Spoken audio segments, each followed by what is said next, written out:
lumabas kanina sa mga nasunugan sa Navotas noong Huwebes. Yan kinukuha ni Steve Dailisani.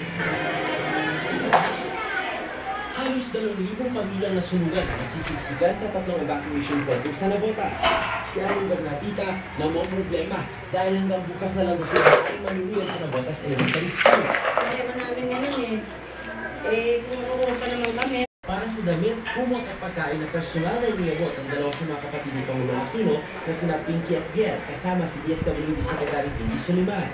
Nangako ang DSWD na makikipagtulungan sa lokal na pamahalaan para makahanap ng permanenteng solusyon sa problemang pabahay ng mga nasunugan. Tuloy-tuloy kami tutulong sa pangangailangan ng relief. Tuloy-tuloy yan hanggang magkaroon ng mas matagalang solusyon. Tiniyak naman ng lokal na pamahalaan na may matinong paglilipatan ng mga evacuees. Pero hindi raw umulungkahin bumalik sila sa dating tirahan lalo't bilang sunog at ambang peligro kundi pataas naman ang tubig tuwing may bagyo.